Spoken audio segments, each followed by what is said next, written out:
Good afternoon, one and all. And on a Saturday, to learn the nuances of test identification rate, which is an important facet under the criminal law.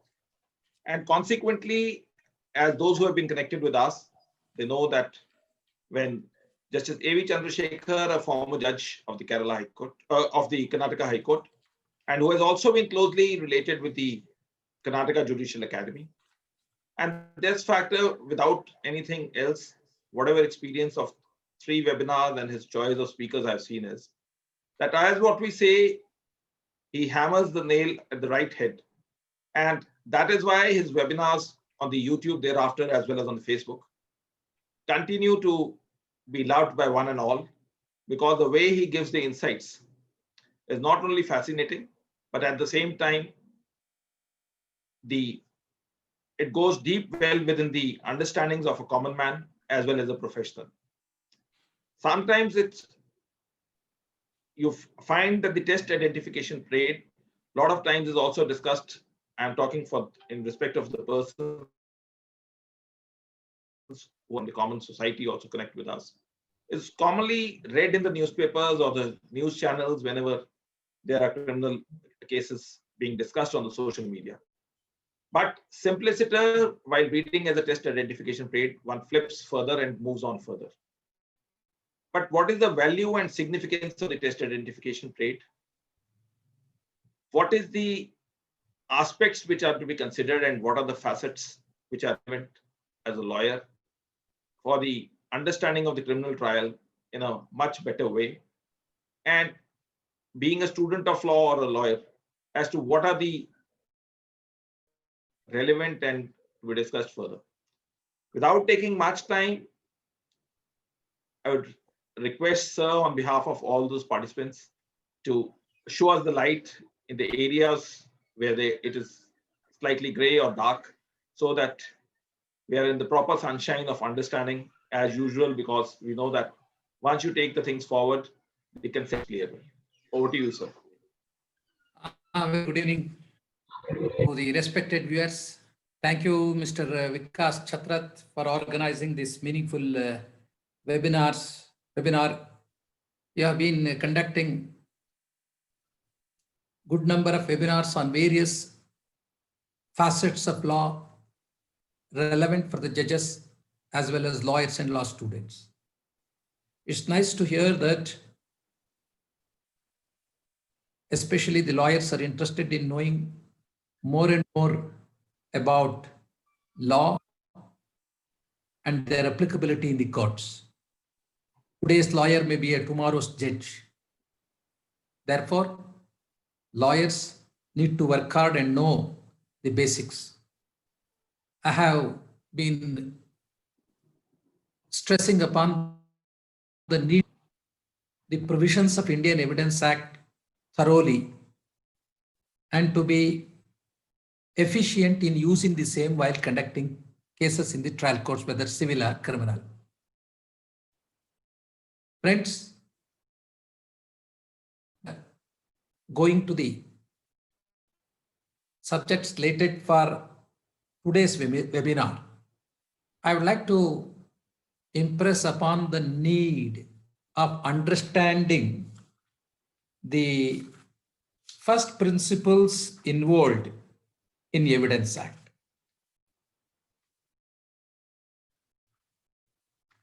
We speak of relevancy. Whenever a civil or criminal case is conducted before the trial court, and when evidence is sought to be led, the other side normally objects to a particular question being put or a particular document being put into evidence on the ground of relevancy. A serious objection would be raised before the court that a particular question is irrelevant or a particular document is irrelevant. Section 3 of Evidence Act defines relevancy. What is relevant is specifically defined. Though Evidence Act was drafted and made available to us in the year 1872, it has not undergone any change except for some amendments due to the introduction of Information Technology Act 2000. The word relevant as defined in section 3 holds good for all practical purposes even to this day. Reproduction of the word relevant as defined in section 3 of Evidence Act is relevant and quote, relevant. One fact is said to be relevant to another when the one is connected with the other in any of the ways referred to be to in the provisions of this act relating to relevant facts.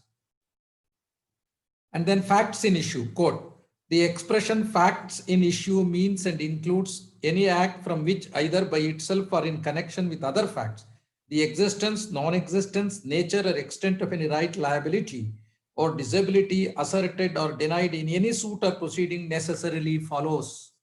Explanation, whenever under the provisions of the law for the time being in force relating to civil procedure, any court records an issue of fact, the fact to be asserted or denied in the answer to such question, fact in issue, illustration is also given to explain the scope and ambit of the words facts in issue in the light of the background of the word defined, that is the relevant. In fact, friends, no irrelevant fact, no irrelevant evidence should sneak into the judge's file. It would be a very stupendous task to prune the irrelevant evidence and confine only to the relevant evidence or evidence revolving the fact in issue. Therefore, lawyers would be always vigilant to see that irrelevant evidence is avoided as far as possible. Judges also insist that no irrelevant evidence shall be mixed up with the relevant evidence. But still, during the course of cross-examination, lawyers appearing on behalf of an accused or a defendant or a plaintiff would like to go a little away, but it must be within the periphery of such relevancy. So far as examination in chief is concerned, it must definitely relate to the relevant facts and facts in issue only.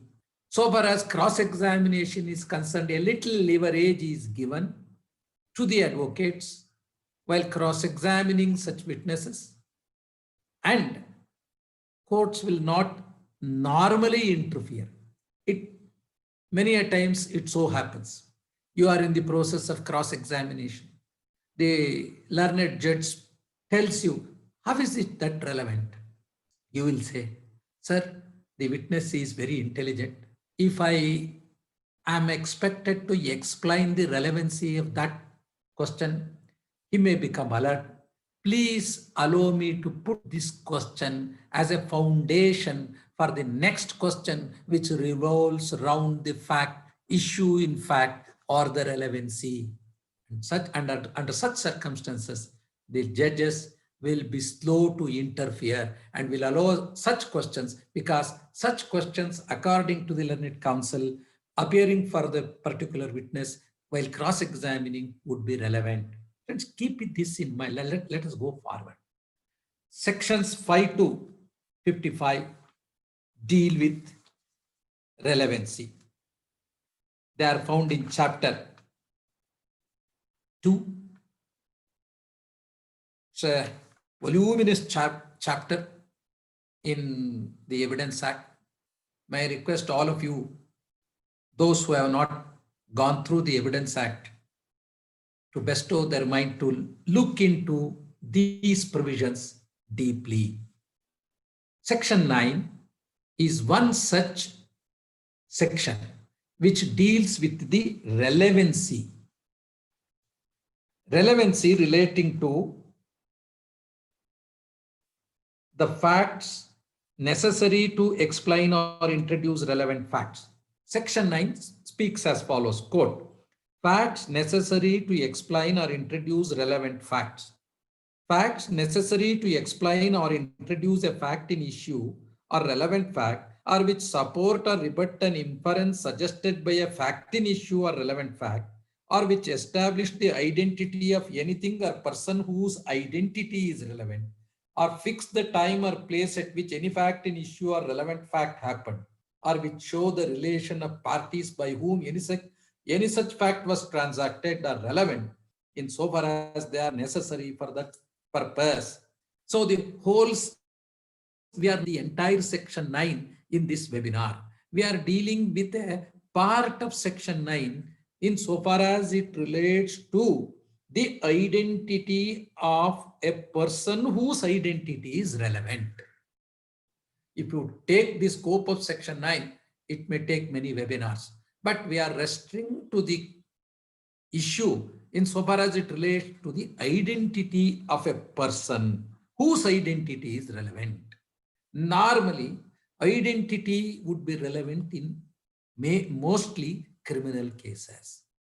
If a person who was not known to the witness earlier, then test identification may become relevant.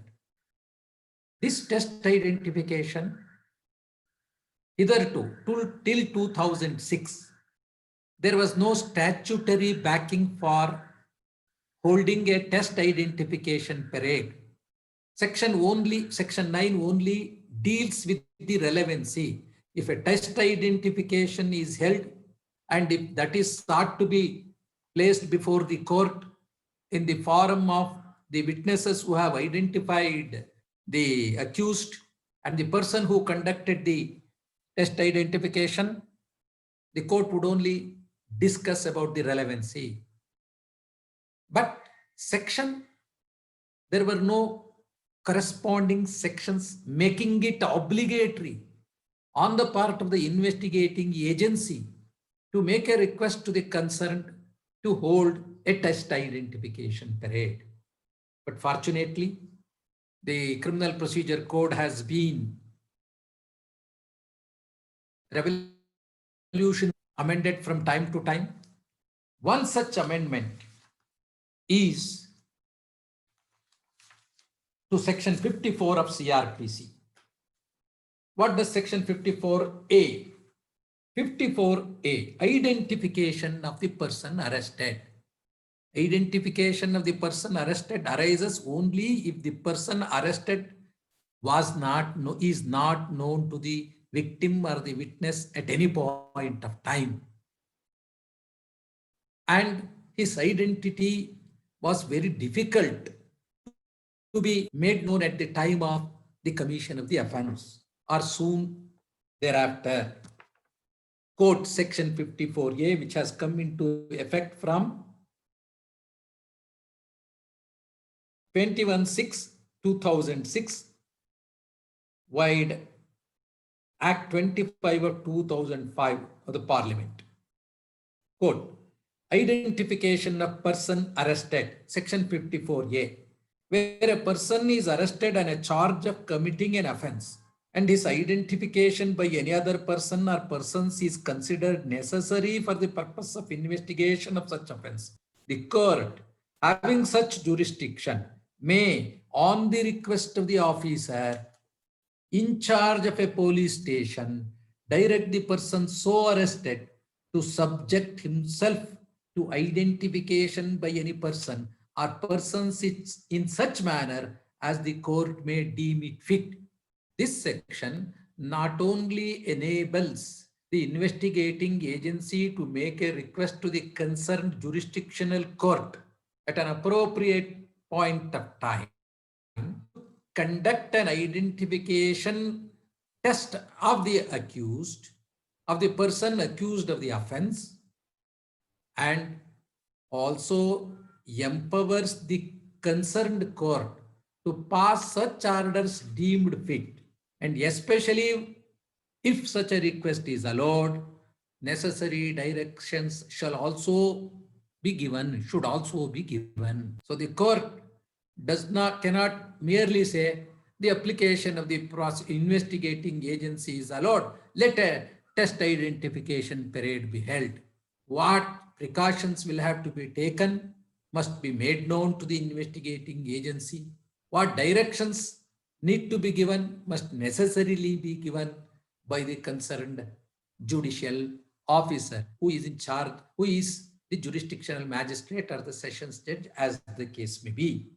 So till 2006, 21/6/2006, there was no statutory backing for the police to make a request to the concerned court.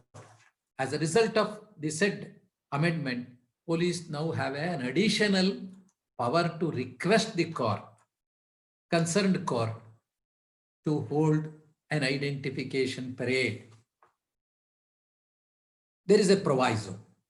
First proviso states, quote, provided that if the person identifying the person arrested is mentally or physically disabled, such process of identification shall take place under the supervision of a judicial magistrate who shall take appropriate steps to ensure that such person identifies the person arrested using methods that person is comfortable with. So there is another caveat with regard to the accused who is stated to be mentally or physically disabled. Because as all of you know, Section 84 of IPC, which comes under the general exceptions of IPC, states that if a person has committed an act without knowing the legal consequences of the same, he can avail the benefit, and the burden is on such person to prove that benefit as per Section 105 of Evidence Act. Here also, if it is found, if such a person so arrested is found to be mentally disabled or physically disabled, the precaution to be taken is found in first proviso. Second proviso is as follows.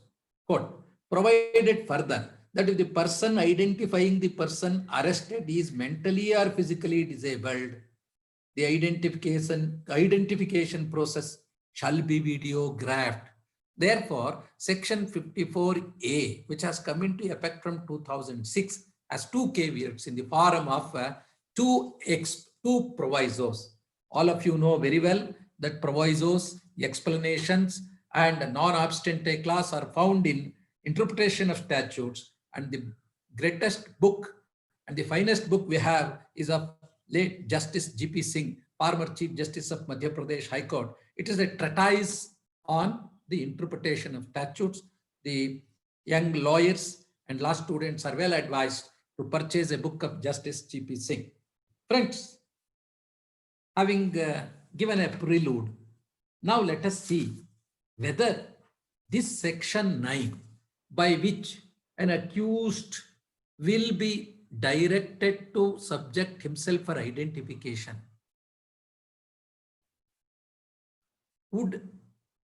can take up the plea under Article 20, subclause 3 of the Constitution of India.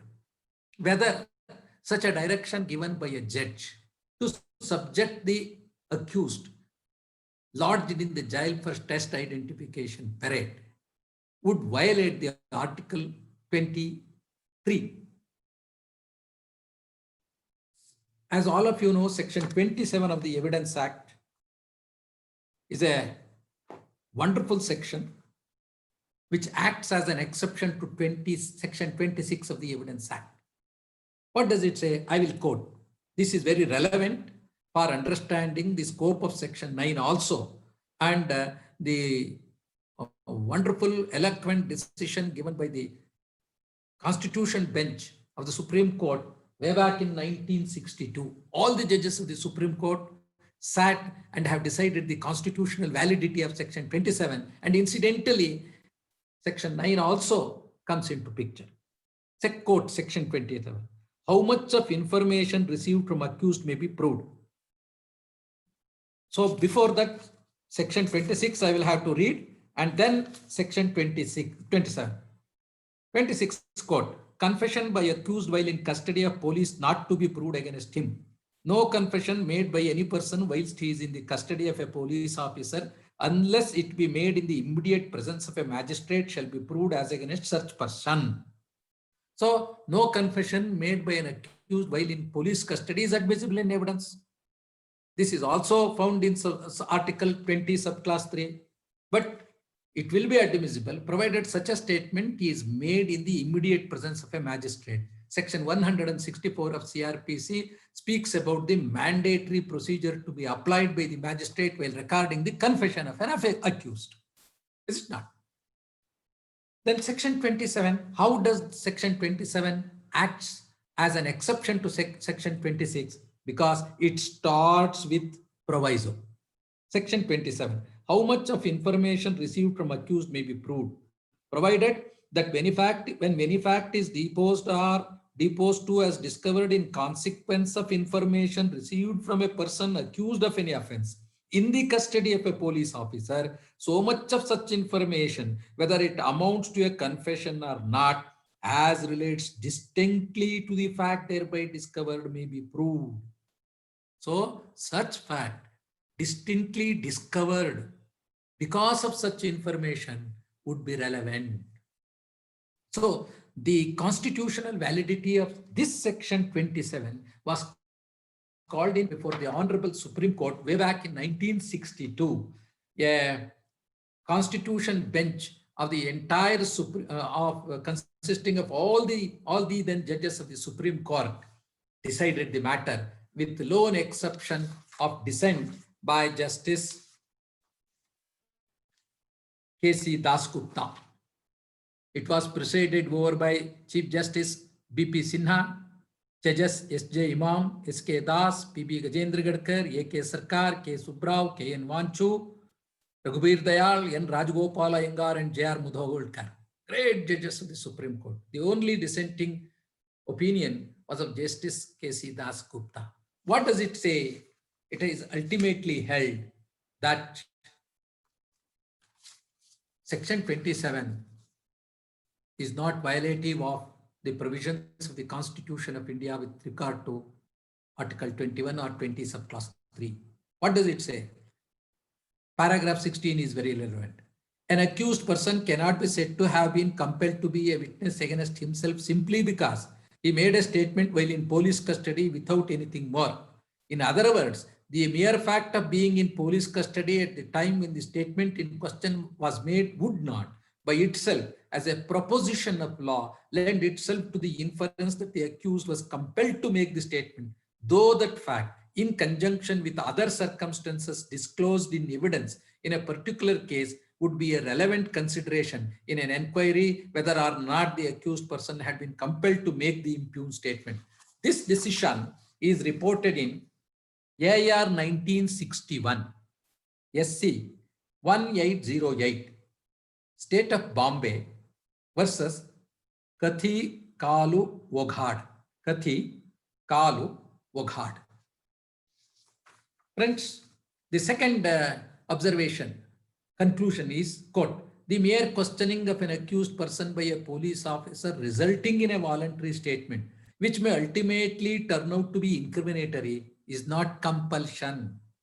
To be a witness is not equivalent to furnishing evidence in its widest significance, that is to say, as including not merely making of oral or written statements, but also production of documents or giving materials which may be relevant at a trial to determine the guilt of innocence of the accused.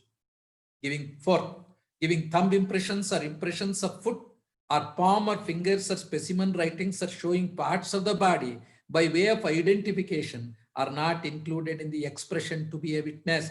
This conclusion number 4 is relevant because it says showing parts of the body by way of identification. An accused will be forced to subject himself in the parade test identification parade, as a result of which will have to show his body. So viewed from any angle, the order with regard to an accused being subjected to test identification in terms of section 54A of CRPC, which has come into effect from 2006, does not violate the provisions of the Constitution, more particularly sub-article 3 of Article 20 of the Constitution of India. Friends, let us keep this in mind and proceed further. Your organizer, Mr. Vikas Chatrat, has told me to consider the sub-agendas. They are as follows. 1. What is test identification? What is the objective of test identification? Who conducts the test identification parade? And what provisions of CRPC are attracted for it? Consequences of not holding the test identification parade? What is the credibility evidence of test? Let me revolve around these sub-agendas indicated to me by Mr. Vikas. Thanks. What does the section 9 say? What is the scope of section 9? This has been reiterated in Ram Babu's case, Ram Babu versus State of UP, 2010, 5 SCC 63. May I take all of you to paragraph 14, which is very relevant and apt. Quote, as per section 9 of Evidence Act, facts which establish the identity of an accused are relevant. Identification parade belongs to investigation stage, and if adequate precautions are ensured, the evidence with regard to the test identification parade may be used by the court for the purpose of corroboration. The purpose of test identification parade is to test and strengthen trustworthiness of the substantive evidence of a witness in court. It is for this reason that test identification parade is held under the supervision of a magistrate to eliminate any suspicion or unfairness and to reduce the chances of testimonial error, as the magistrate is expected to take all precautions. On going through this relevant paragraph 14, it is very clear that it is the evidence with regard to test identification is not a substantive evidence, but it is a corroborative evidence. What is substantive evidence? Substantive evidence is the identification in court. So that identification which would be made in the court must be corroborated by test identification parade. Who is empowered or entitled to conduct? Normally the magistrates. Which magistrate? Not judicial magistrate first class or magistrates working in the judiciary. Usually it would be done by executive magistrates like Tahsildar, Taluka executive magistrate, subdivisional magistrate. Where such a test identification would be done? Because normally it would be done in the premises of the jail where the accused is lodged, or if there are more number of accused, where the accused are lodged. Who should make an application? The investigating officer, in terms of section 54A, has to make an application to the concerned judge, and on obtaining permission, he should request the jail authorities to provide space for conducting TI parade. The executive magistrate must be requested to conduct the test identification parade, and the proceedings of the test identification parade must be drawn meticulously. Why this is required? Because the magistrate, the executive magistrate who conducts the test identification parade is the author of that report, and he will have to be necessarily examined as a witness in the court. Mere production of the report of the executive magistrate for having conducted test identification parade would be insufficient.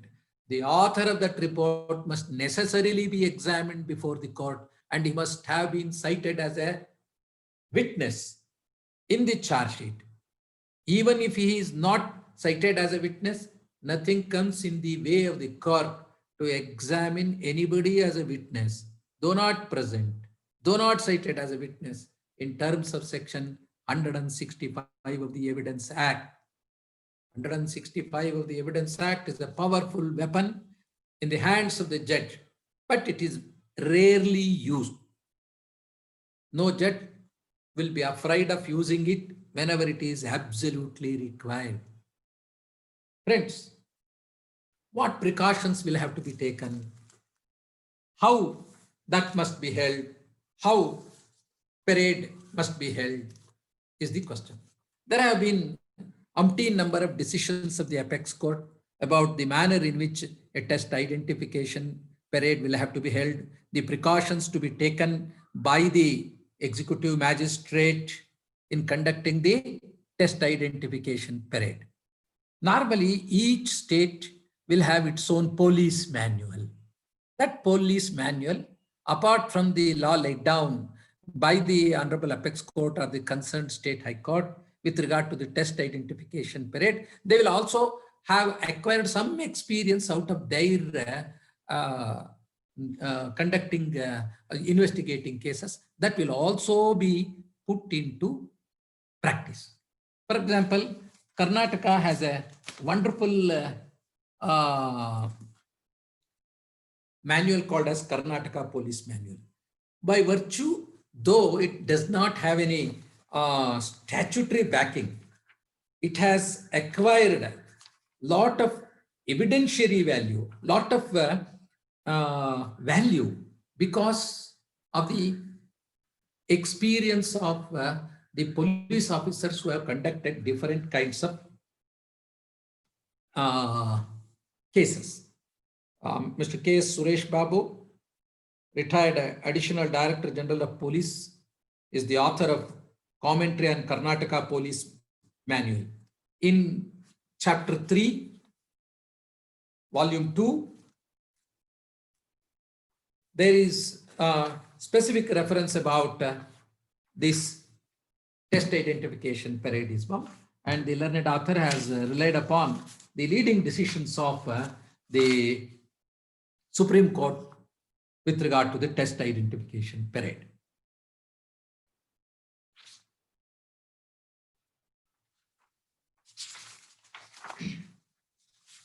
One of the important decisions of the Supreme Court dealing with the dynamics and dimensions of various dynamics and dimensions of test identification parade is Matru versus State of UP. Matru versus State of UP, reported in 1971 to SCC 75. Paragraphs 12 to 14,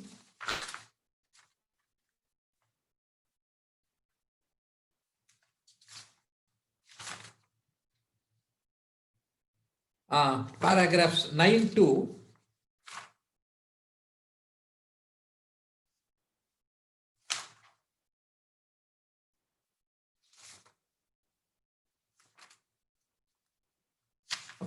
9. The relevant portion is found in paragraph 12 of the decision in Mahabir versus State of Delhi, 2008, 16 SCC 481. The decision in Matru versus State of UP, 1971 to SCC 75 is reiterated by the Honorable Supreme Court in many cases. Not even a single word is given up. There is no dilution of the principles laid down in Matru's case.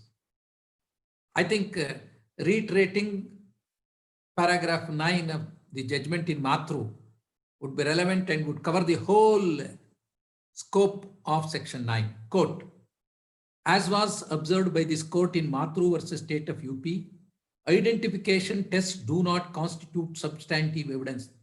They are primarily meant for the purpose of helping the investigating agency with an assurance that their progress with the investigation into offense is proceeding on the right lines. The identification can only be used as corroborative of the statement in the court. The necessity for holding an identification parade can arise only when the accused are not previously known to the witnesses. The whole idea of a test identification parade is that witnesses who claim to have seen the culprits at the time of occurrence are to identify them from the midst of other persons without any aid or any other source. The test is done to check upon their veracity.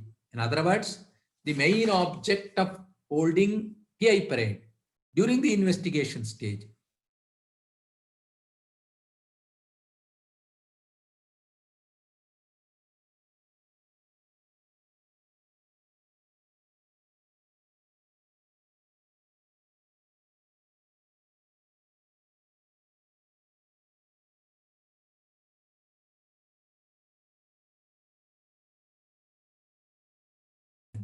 Of course, as rightly pointed out by the Honorable Supreme Court, there is no statutory banking in Section 9. The Section 9 only speaks about the relevancy. If such relevancy of identification parade, if such parades are held.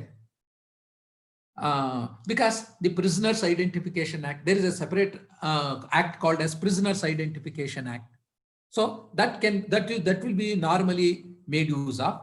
And if such identification is done, what is the relevancy? That only will be looked into. The it is desirable that a test identification parade should be conducted as soon as possible after the arrest of the accused. This becomes necessary to eliminate the possibility of the accused being shown to the witnesses prior to the test identification parade. This is a very common plea of the accused, and therefore the prosecution has to be cautious to ensure that there is no scope for making such allegation. If, however, circumstances are beyond control and there is some delay, it cannot be said to be fatal to the prosecution. Friends, many a times you may be seeing in TVs that some accused, the heads of accused, faces of accused are veiled, covered with something, and then taken to the magistrate, produced before them, and after remand, their judicial remand, they are taken to the jails, and if they are remanded to the police custody, the police take them to custody and proceed further. Why this is done? Why their faces are veiled? Why their faces are covered? There is a point behind the same. The identity of such accused, so arrested by the police, was not known to the victims or the witnesses concerned. That identity will should not be made out till a test identification is paraded. Therefore, their faces are covered by veil, and even if they are to be, say, taken to the hospital, their some sort of secrecy will be maintained without disclosing the identity. Even if there is a slightest possibility of the identity of the accused being known otherwise, the test identification held subsequently will be of no assistance, and it will have to be virtually given up by the court.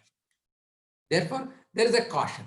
As soon as the accused is arrested, in a case where the victim or the witnesses do not know the accused, it must be held as early as possible. There is also a caveat. If for any reason an accused cannot be arrested, and if he is arrested after the lapse of sufficient time also, test identification parade held cannot be ipso facto rejected. But such evidence will have to be taken with a pinch of salt, and it will have to be assessed very cautiously by the court. Further quote. It is tried to say that the substantive evidence is the evidence of the identification in court. A is a witness. A dacoity takes place in a bus during night time, pitch dark. 4 people come. Let us assume that the bus is moving in Karnataka, in a place where only Kannada is being spoken. All the travelers know Kannada only. Some 4 people speak different language. Let us say Tamil or Hindi or Oriya or something else. They intrude. It's pitch darkness. They come with torches, but they have covered their faces with veils. They commit dacoity. They may even injure certain travelers. They take away certain things and go away. One of the victims lodged a complaint. What would he say? He would say that all of us were traveling in a bus which was traveling from Bangalore to Mangalore. In the middle, somewhere near Hassan, there was pitch darkness. And when the bus was going up in the middle of a forest, some 4 people stopped the vehicle and trooped into the bus, barged into the bus, showed revolvers. They had all covered their faces and they assaulted us and took away all our valuables and other things. Complaint is lodged. Complaint is recorded.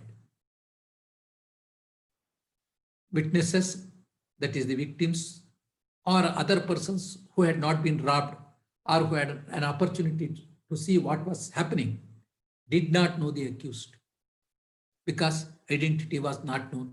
They had covered their faces. The moment that complaint is filed, register a case, police is expected to record further statement. Because the moment a case is registered and an FIR is passed, the police have the power to investigate. Why statement record? They have, if in the written complaint or the oral complaint, the witnesses have not spoken anything about the language spoken to by them, used by them, or the attire they had, or the approximate height and other identifiable figures, the officer, without any delay, should record those important facts by way of a statement, and that will be a part of the charge sheet. And this enables the investigating officer to make arrests. Even on some guesswork or some materials, some persons will be arrested and they will have to be produced before the court. Before producing them before the court and before they are brought to the police station, their faces must be covered with veils, then brought to the police station, and from the police station also their faces should be covered and taken to the magistrate's home or court. Then all precautions should be taken. An application should be filed before the court seeking permission to conduct an identification parade. Then give an application to the executive magistrate to hold a test identification parade in the jail premises. In the jail premises, it must be arranged in such a manner that witnesses who are expected to identify the accused persons must be asked to sit in one single room. And precaution must be taken to see that those witnesses are not able to see the accused who are mingled up with other persons of same age and similarity from their places. And if one witness attends the test and goes near the person, the accused who is mixed with other persons of similar nature, and a record must be made. Whom he identifies, it must also be made known. Normally, for one accused, 5 persons of similar height, similar body should be brought, and they must be mixed up with the accused. The maximum could be 10 also. The moment one witness identifies, or if he is not able to identify, he must be allowed to go, and he must not be allowed to mix up with other witnesses who are yet to identify. This precaution must be taken. No precaution must be taken to see that no policeman is in and around that area. The purpose is to see that police does not influence the test identification parade in any manner. The jail authority should also provide such a place that nobody could witness that identification. The executive magistrate conducting test identification parade must draw up a proceedings, and ultimately he must certify that all precautions had been taken, and it must be in the form of a certificate. What should he say? I, The undersigned took all necessary precautions and no police officer was present. 2, no opportunity was given to the witness to see or know about the proceedings of the parade. And this magistrate who draws up the proceedings of the entire identification parade must be cited as a witness. He must be examined. Mere marking of the test identification report would be insufficient. Marking does not mean proof. It is marking is done only to draw the attention of the court. That's all. If it is to be considered, the author of the said report must necessarily be examined. Further, the Honorable Supreme Court in Mahabir's case, in which Matru's case is reiterated, has held so. The facts which establish the identity of the accused persons are relevant under Section 9 of Evidence Act. As a rule, as a general rule, the substantive evidence of a witness is made in the court. The evidence of mere identification of the accused person at the trial for the first time is from its very nature inherently of a weak character. The purpose of a prior test identification, therefore, is to test this and strengthen the trustworthiness of that witness. It is accordingly considered a safe rule of prudence to generally look for corroboration of the sworn testimony of witnesses in court as to the identity of the accused or strangers to them in the form of earlier identification proceedings. This rule of prudence, this is not a rule of evidence, this rule of prudence, however, is subject to exceptions when, for example, the court is impressed by a particular witness on whose identity it can safely rely. Without such or other corroboration, the identification period belongs to the stage of investigation, and there is no provision in the code which.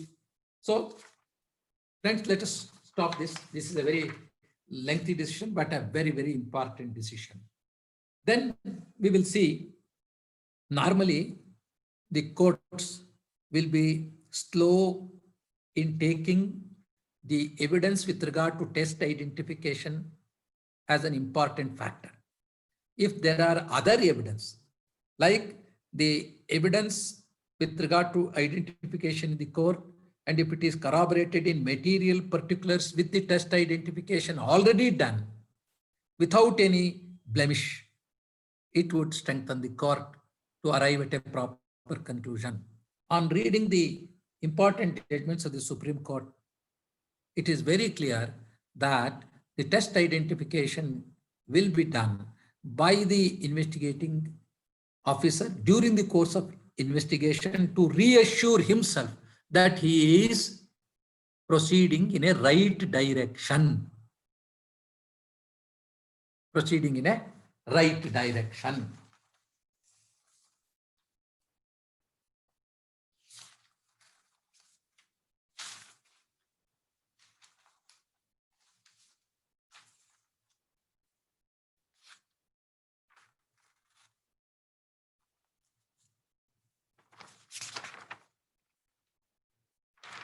The question now arises is, in some cases, question of identity will be raised by the accused in cases of rape. Normally, in cases of rape, test identification will not be held and test identification will not be insisted. The evidence with regard to the identification of the accused made in the court will be a substantive evidence. It so happens a lady encountering rape with a man who is stronger than her in all aspects would be able to recollect the memory imprinted on the canvas in the brain, the memory of canvas. It may be 2 minutes, it may be 5 minutes, it may be 6 minutes.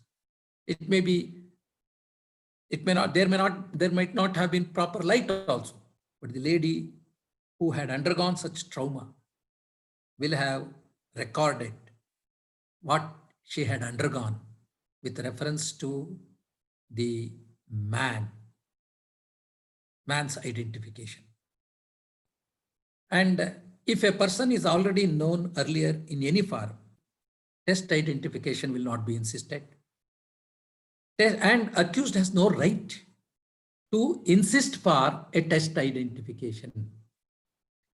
If in a particular given case, test identification does not stand the scrutiny of the court, but if for other reasons like the evidence available on other evidence available on record is satisfactory, the court will ignore this corroborative evidence and will look up to the other evidence to come to an appropriate conclusion.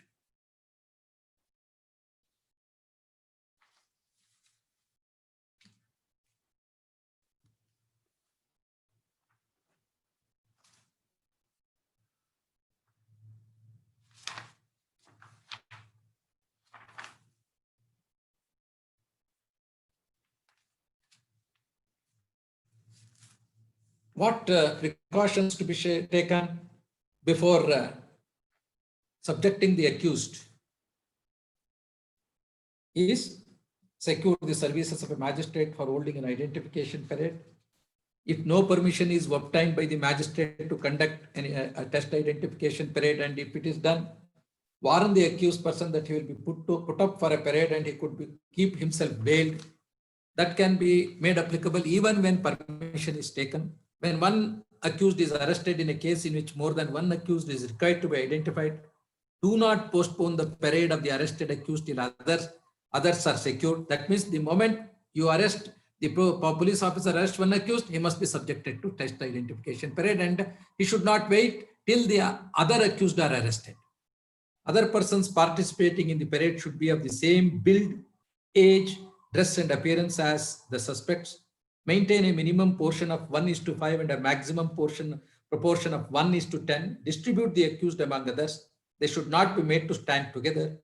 Keep the accused out of the view of the witnesses and take precautions to prevent their being seen by others from time of their arrest. Shuffle the persons in the parade after identification by each witness. Suppose accused is number 3, is number 5 amongst 10 persons, and A identifies him. Then if B is to identify him, shuffle him. Don't put him in the same 5th position. Put him in the 3rd position or the 9th position or the 8th position. And similarly, shuffle other persons who are of the same build. Shuffle the persons in the parade after identification by each witness and make a record of having done so in the proceedings. In respect of each accused, a separate identification parade should be held. When several accused persons are required to be identified, the innocent persons mixed up with one accused at one parade should not be mixed up with another accused at a second parade. They should be changed with every change of an accused person. Friends, I would like to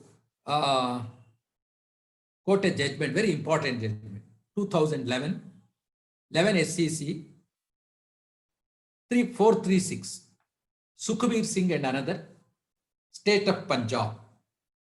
It was a case of conviction by the trial court and affirmation by the High Court. But ultimately, the Honorable Supreme Court acquits the accused mainly on the ground of no proper test identification parade being held. In the first information report, it had been mentioned that 2/6 of age group between 25 and 30 wearing pajama had committed the crime and they were not known. So in Punjab, majority of the persons, Sikhs, they wear turban, they have birds and other necessary apparels which their customs provide. And in paragraph 13, they have specific Honorable Supreme Court, while allowing the appeal and acquitting the accused, as specifically held in paragraph 13, quote, we have considered the arguments advanced by the learned counsel for the parties. It will be seen that the incident happened at about 9 p.m. on 26/12/1991. In the FIR recorded about 8 hours later, the appellants had been described as 2 Sikh youths between the age of 25 and 30 wearing kurta pajamas. The appellants were arrested on 21/5/1992 by PSI Pyara Singh, who was not examined as a witness, and they were identified for the first time in court by Niranjan Singh on 21/9/1993. We are of the opinion that the physical description of the appellants given in the FIR would fit millions of youth in Punjab and could not by itself pin the murder on them. The prosecution has also not come out with the steps in the investigation which has led to their identification as the primary assailants. It was in this background obligatory on the part of the prosecution to have produced PSI Pyara Singh, who could have testified to the steps in the investigation made by him, which had enabled him to identify the appellants as the killers. Friends, suffice to state that Section 9 speaks about the relevancy of test identification period with regard to the evidence. Now, with the introduction of 54A, police have a power to request the Honorable Concerned Jurisdictional Court to accord permission for conducting test identification parade. When an application is allowed, the concerned court is expected to consider all the observations, law laid down by the Supreme Court with regard to the precautions to be taken. The identification parades normally arise in Dakaiti cases, robbery cases. Therefore, this test identification parade, evidence with regard to test identification being corroborative in nature, there must be some other primary evidence in the form of substantive evidence. And if that substantive evidence is a little doubtful, then the court can rely upon this corroborative evidence and fill it up. Otherwise, if the very primary evidence itself lacks some credibility, question of considering the corroborative evidence does not arise.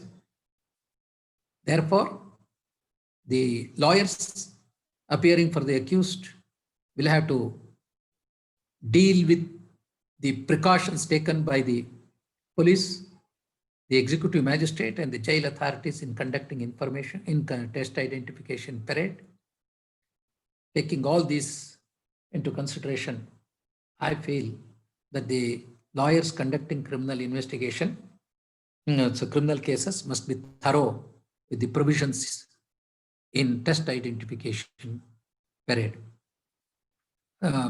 If test identification parade is done in accordance with the permission obtained from the jurisdictional court, they must also go through as to the conditions imposed by the court and whether there is whether complete compliance of all the conditions imposed by the court with regard to the test identification. Friends, I request all of you to read this Constitution Bench judgment which I have referred to, AIR 1961 SC 1808. Why even though you feel as trial court advocates conducting civil or criminal cases, constitutional provisions may not be applicable. Please see in that wonderful, eloquent judgment, the entire set of judges in the Supreme Court sat and decided the constitutional validity of Section 27 of the Evidence Act in the light of the prohibition found under sub-article 3 of Article 20 of the Constitution of India. If one were to read judgments of this nature, their vision will definitely increase. Therefore, all of you know very well, even if 100 accused are let out, not even a single innocent should be punished. These are some first basic principles. The whole, if you read the Criminal Procedure Code and other relevant laws, the main aim of the court is to give a fair and transparent trial to the accused and victim to the justice. Fine-tuning the same is the task, uphill task of the judge. Judges encounter many issues in a matter of this nature.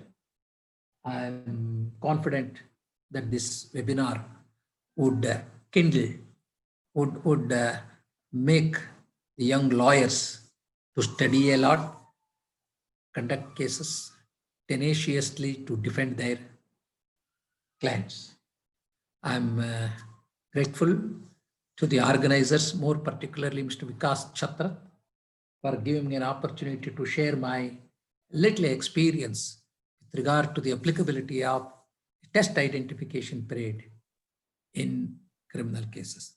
Thank you. Thank you, sir. As usual, the wide gamut of law has been explained in a very elucidated manner. So since the questions have not come, 2 questions my associates had in fact asked as to whether the test identification parade in any manner hits Article 20 of the Constitution of India, Articles subclause 3, in fact. I have already referred a leading decision of the Supreme Court in AIR 1961, SC 1808, State of Bombay. Paragraph 16 is very relevant.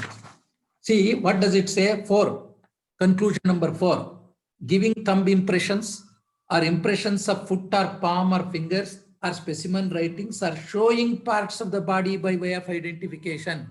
Now, say the front parts of the body would be exposed. It is showing whether it is compulsion and whether such, and if so, whether it comes within the prohibition found under Article 23. While discussing the scope of Section 27, all aspects have been concerned. According to me, this decision covers the question of the clarification raised, sir. Yes. Meanwhile, Ritu Ponta, she is an assistant professor in Shimla. She says, since the witness do not know the accused, where did the question of putting the suspects with the accused lie? No. See, prosecution or the investigating agency can't say that they do not proceed with the case because it is very difficult to arrest the accused. So they will have some other information on the basis of the materials disclosed by the victims or the witnesses concerned. They will have to carry out investigation to find out the veracity of the same. And therefore, to find out to test the, to reassure themselves as to whether they are going in a proper way, they have to conduct identification parade. And as I have time and again said, this is only a corroborative evidence. And there will be other supporting evidence inclusive of the identification of the accused in the court. In such cases, normally, otherwise it will be hit by Section 162. Therefore, first prior the identification of the accused in the court will be the primary evidence or the substantive evidence. But to say that evidence is a trustworthy evidence, this test identification parade. And if there is if the test identification parade is found to be doubtful, then that evidence will have no bearing and the benefit of doubt will have to be given. Yes, sir. So I'm just checking as to whether we have any question on the Facebook. So if you have to sum up what are the do's and don'ts of test identification parade, how do you sum it up the entire this thing? Sir, I have already summed it up, sir.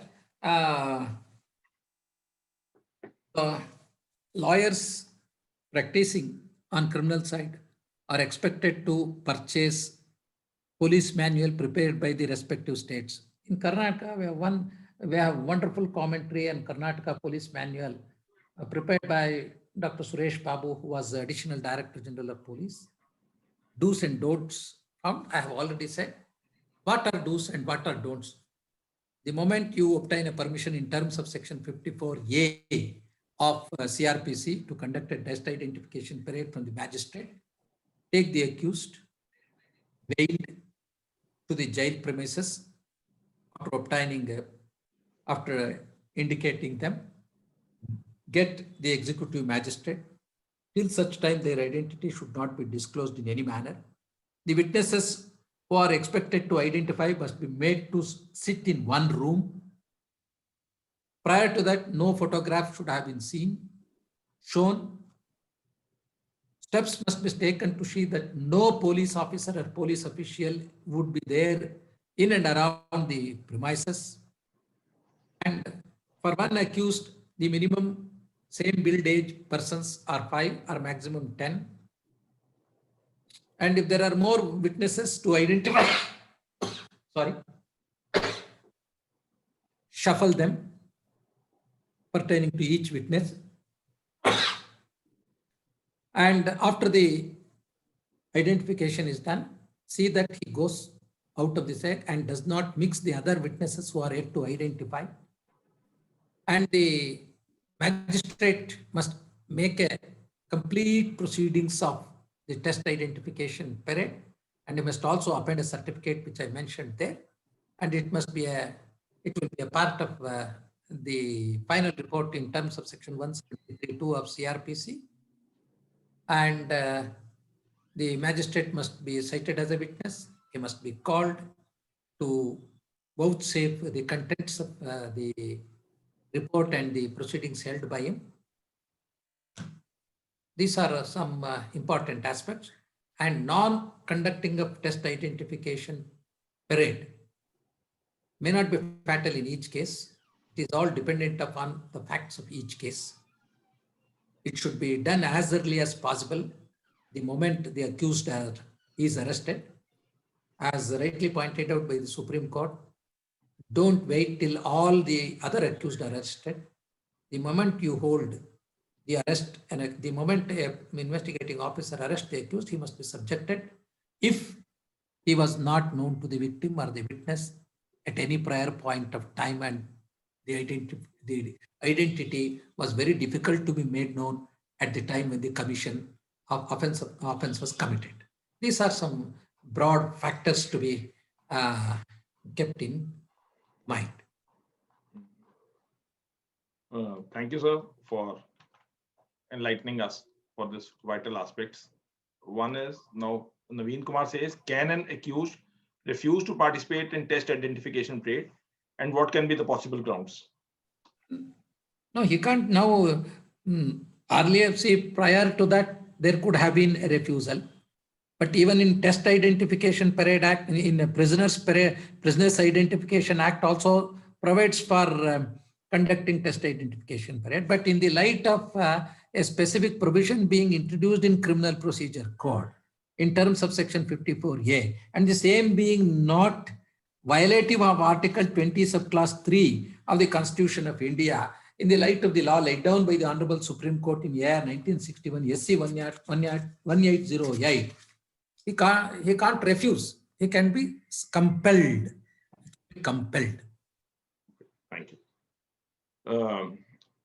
Thank you on behalf of all those participants who are watching us live on the Facebook and on this platform for giving us the insights of a topic which was juxtaposed along with the Constitution of India, Evidence Act, as well as the criminal procedure.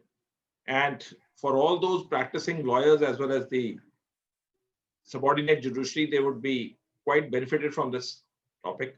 And those who have missed it can always watch these series of the Beyond Law series webinars, where they can subscribe, like, and tomorrow in that pursuit, the webinar would be Examination of Witnesses, Civil Trial and Arbitration Act, Masterclass 1 by Justice M. Kumar, a former judge of Karnataka High Court. Do stay connected with us at 5 p.m. Everyone stay safe, stay blessed. Thank you. And thank you, sir, once again for giving us the insights. Jai Hind. Thank you, Mr. Vikas. Thank you.